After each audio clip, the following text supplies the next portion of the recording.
Salut tout le monde, c'est Baptiste de la chaîne Dr Comics, j'espère que vous allez bien. Aujourd'hui on se retrouve pour une nouvelle vidéo. La semaine dernière, donc lundi de la semaine dernière, je suis allé voir le dernier film en date de Marvel Studios, à savoir Captain Marvel.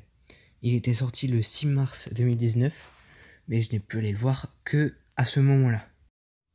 Suite à ce visionnage, j'ai donc décidé de vous faire une review dessus, comme je ferai sûrement avec tous les prochains films sur les comics qui sortiront.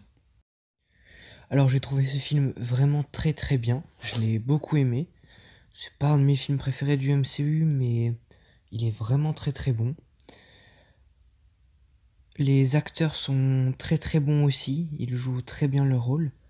Donc on retrouve Nick Fury, qui était apparu la dernière fois dans Infinity War, vraiment à la toute fin, qui appelait justement Captain Marvel avec son beeper, dont on apprend l'origine dans ce film. On retrouve un Phil Coulson, pardon, qui est jeune dans les années 1995. Ça faisait plaisir de le revoir parce que la dernière fois que j'avais vu, moi personnellement, c'était dans Avengers 1 quand il est mort, parce que je n'ai pas encore vu les agents du Shield. Donc ça m'a vraiment fait très plaisir de le revoir. Alors donc ce film raconte les origines de Captain Marvel, donc avec l'explosion d'un moteur d'un vaisseau créé par une Kree, donc Mar-Vell, qui est une référence aux comics, même si dans les comics c'était un homme.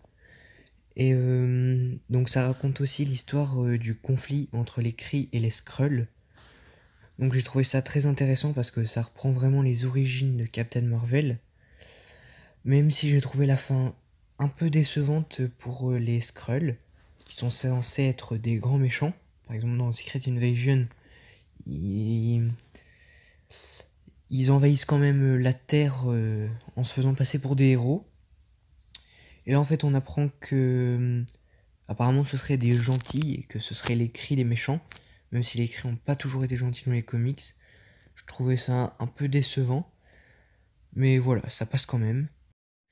Et donc dans ce film on retrouve aussi notamment Korath et Ronan, qui sont des Kree qui avaient déjà été vus dans un précédent film du MCU, à savoir Les Gardiens de la Galaxie 1, très bon film, même si c'est pas non plus un de mes préférés.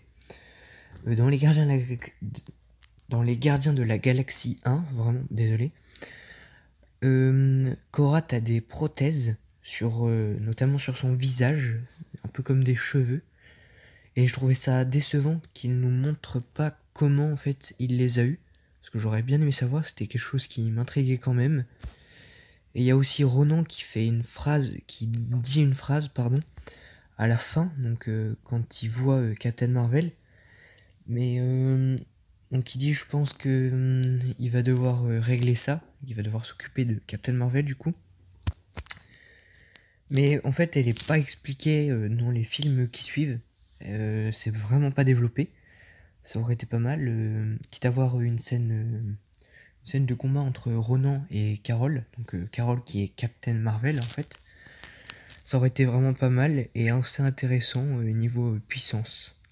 C'est donc aussi notamment dans ce film qu'on apprend comment Nick Fury a perdu son œil, qui était vraiment un détail important de la chronologie du MCU, parce que on le voit depuis le début, donc depuis Iron Man avec son cache-œil, mais on ne savait pas comment il l'avait perdu. Et donc je suis un peu déçu pour ça, parce que dans Captain America, le soldat de l'hiver, qui est d'ailleurs l'un de mes préférés films, il dit que la dernière fois qu'il a fait confiance à quelqu'un, il a perdu son œil. Donc tout le monde s'attendait à vraiment quelque chose de ouf, comme un de ses collègues ou un de ses meilleurs amis. Et en fait, c'est à cause de Goose, le chat de Captain Marvel, qui est en fait un Flerken. Donc même si c'était rigolo, c'était quand même très prévisible et assez décevant. Voilà. Après sinon il y a Goose qui est vraiment rigolo, je trouve, surtout quand il avale le Tesseract. C'était une de mes scènes préférées, parce il est vraiment très sympa. À part ça, l'histoire était vraiment très cool, elle était très bien expliquée, c'était clair, il n'y avait pas d'ambiguïté. La relation entre Carol et Yon Rogue, qui est interprété par Jude Law, super acteur, elle est vraiment très intéressante, elle est développée, elle est assez compliquée, elle est assez complexe, et j'ai vraiment bien aimé cet aspect. J'aime beaucoup aussi le groupe de la Star Force Kree, donc avec Yon Rogue, Captain Marvel, il y a Korat dedans aussi notamment. Un autre dont je me souviens plus le nom, le grand bleu barbu, et Min Erva, donc qui est une docteur, pardon. Je trouvais le personnage assez froid. Je m'imaginais pas du tout ça en fait en la voyant dans la bande-annonce la première fois.